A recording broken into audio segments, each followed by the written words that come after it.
Hello hello guys, welcome my YouTube channel. आज हम पढ़ेंगे प्रारंभिक गठन।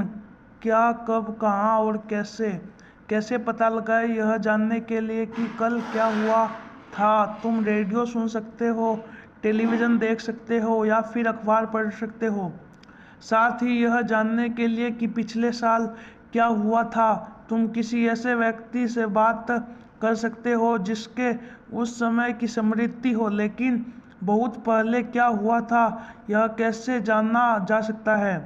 अतीत के बारे में हम क्या जान सकते हैं। अतीत के बारे में बहुत जाना जा सकता है, जैसे लोग क्या खाते थे, कैसे कपड़े पहनते थे, किस तरह घरों के में रहते थे। हम आखेट शिकारियों, पशुपालनों, कृषकों, शासकों, व्यापारी, पुरोहित, शिल्पकारों, कलाकारों, संगीतकारों या फिर वैज्ञानिक के जीवन के बारे में जानकारी हासिल कर सकते हैं। यह नहीं, हम यह भी पता कर सकते हैं कि उस समय बच्चे कौन कौन से खेल खेलते थे, कौन सी कहानियाँ सुनते थे, कौन से नाटक देखा करते थे या फिर कौन कौन सी गीत गाते थे।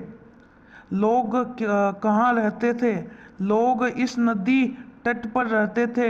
यहाँ रहने वाला आरंभिक लोगों में से कुछ कुशल संग्राहक थे जो आसपास के जंगलों के विशाल संपदा से परिचित थे। अपने भोजन के लिए वे जड़ों, फलों तथा जंगल के अन्य उत्पादों का यहीं के संग्रह किया करते थे।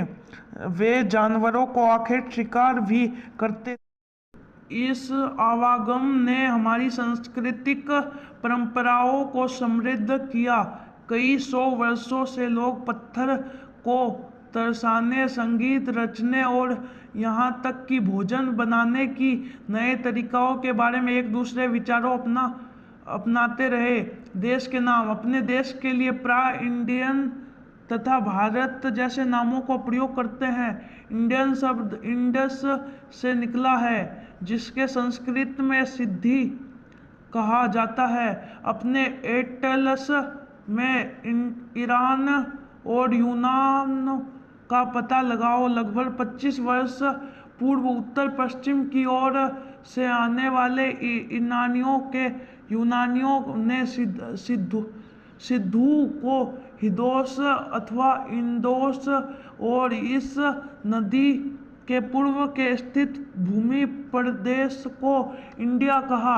भारत नाम का प्रयोग उत्तर पश्चिमी में रहने वाले लोगों को एक इंडिया कहा।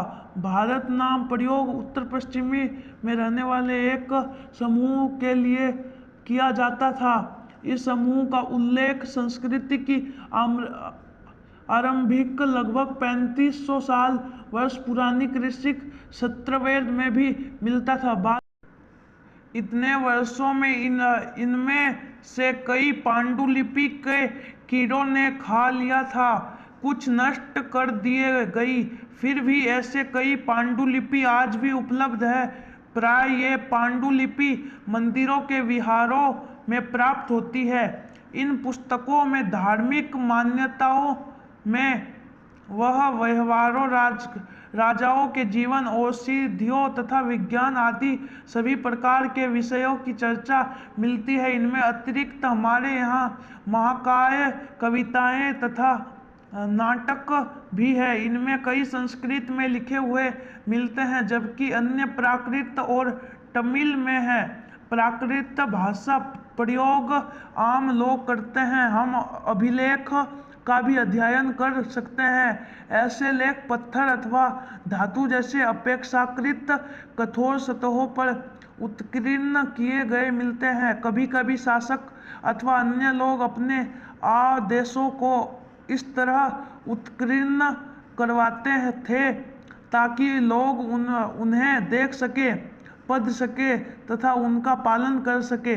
कुछ अन्य प्रकार के अभिलेख भी मिलते हैं जिनमें राजाओं तथा रानियों सहित अन्य क्षत्रिय पुरुषों ने भी अपने कार्य के विवरण उत्कीर्ण करवाए हैं। उदाहरण के लिए प्राय शासक लड़ाई में अर्जित विजयों को लेखा जोखा रखता है। क्या तुम बता सकते हो कि कठोर सतह पर लेख लिखवाने के क्या लाभ थे, ऐसे करवाने में क्या क्या कठिनाई आती थी। इसके अतिरिक्त अन्य कई वस्तुओं अतीत में बनी और प्रयोग में लाई है थी। ऐसे वस्तुओं का अध्ययन करने वाले व्यक्ति पुरातत्ववादी कहलाता है। पुरातत्ववादी पत्थर और ईंट से बनी इमारतों, अवशेषों, चित्रों पर मूर्ति का अध्ययन करते हैं। वे औजारों, हथियारों, बर्तनों, आभूषणों तथा सिक्कों की प्राप्ति के छानबीन तथा खुदाई भी करते हैं। इनमें कुछ वर्ण संयोग पत्थर, पक्की मिट्टी तथा कुछ धातु की बनी हो सकती है। ऐसे तत्व कठोर तथा जल्द नष्ट न होने वाले हैं। पुरातत्वविद जानवरों, चींटियों तथा मछलियों की हड्डियां ढूंढते हैं। इनमें उन्हें यह जानने में भी मदद मिलती है कि अतीत में लोग क्या खाते हैं। वनस्पतियों के अवशेष बहुत मुश्किल से बच पाते हैं। यदि अन्न के दाने अथवा लकड़ी के टुकड़े जल जाते हैं तो वे जले हुए रूप में बचे रहते हैं। क्या पुरातत्ववादियों को बहुत कपड़े के अवशेष मिलते होंगे? पांडुलिपियों, अभिलेख तथा पुरातत्व के ज्ञान जानकारी के लिए इसमें उन्हें इतिहासकार प्राय स्रोत शब्द का प्रयोग करते हैं। इतिहासकार उन्हें कहते हैं। में पढ़ना बहुत रोचक हो जाता है क्योंकि इन सूत्रों की सहायता से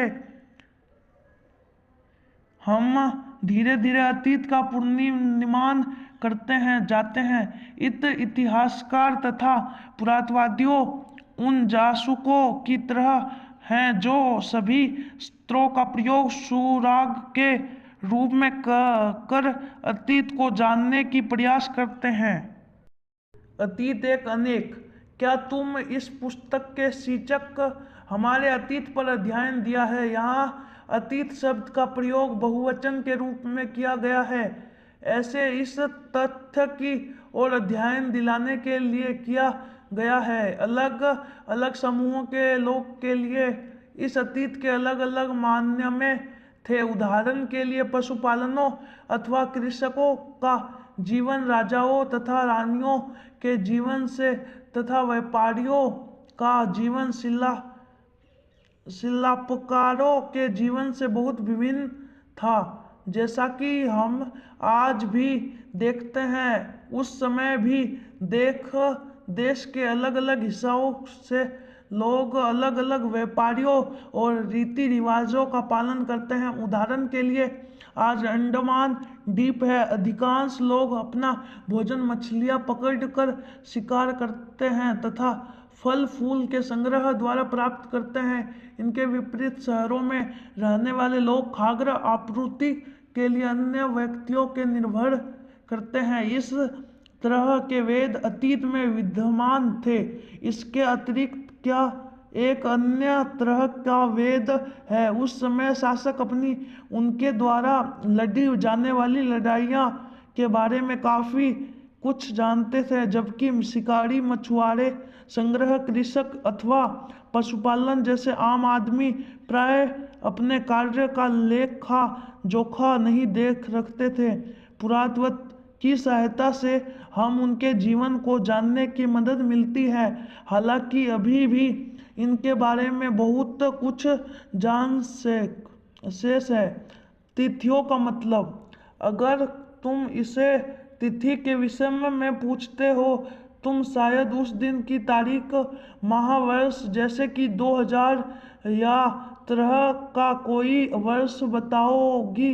वर्ष का यह गणना ईसाई धर्म परिवर्तन ईसा मसीह के जन्म की तिथि से की जाती है। अतः 2000 वर्ष कहने का तात्पर्य ईसा मसीह के जन्म 2000 वर्ष के बाद से है। ईसा मसीह के जन्म के पूर्व की सभी तिथियां ईसा से पहले की रूप में जाने जाती है। इस पुस्तक में हम 2000 अपने आरंभिक बिंदु मानते हुए वर्तमान से पूर्व तिथियों का उल्लेख करेंगे।